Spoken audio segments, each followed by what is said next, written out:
नमस्कार दोस्तों, दास्तान ज़िंदगी चैनल में आपका स्वागत है। हमारी आज की कहानी है ईमानदारी सर्वोच्च नीति है। एक राहुल नाम का व्यक्ति था। स्वभाव से वह बहुत ही गंभीर था। उसकी पढ़ाई पूरी हो चुकी थी, लेकिन कोई नौकरी नहीं थी।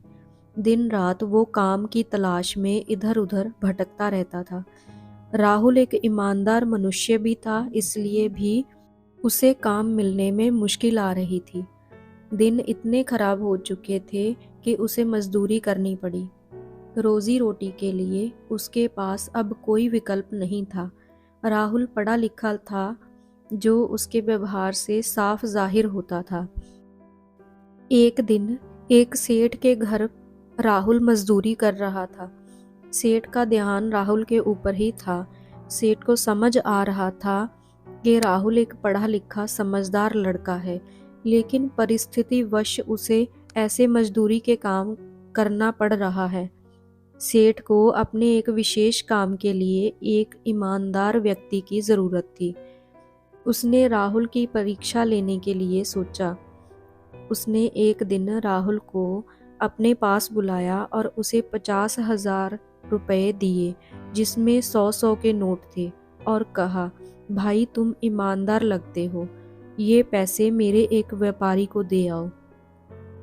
राहुल ने ईमानदारी से पैसे पहुंचा दिए।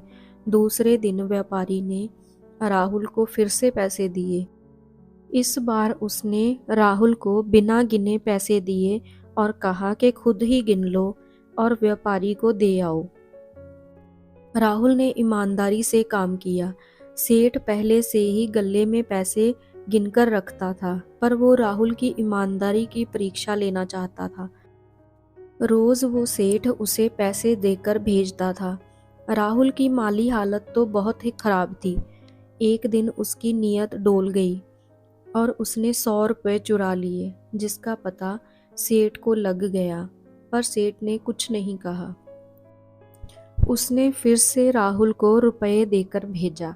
सेठ के कुछ ना कहने पर राहुल की हिम्मत बढ़ गई। उसने रोजाना चोरी करना शुरू कर दिया।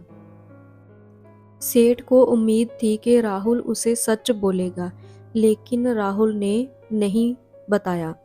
एक दिन सेठ ने राहुल को काम से निकाल दिया। वास्तव में सेठ अपने जीवन का एक सहारा ढूंढ रहा था। उसकी कोई संतान नहीं थी। राहुल को भोला भाला जानकर उसने उसकी परीक्षा लेने की सोची थी। अगर राहुल सच बोलता तो सेठ उसे अपनी दुकान सौंप देता।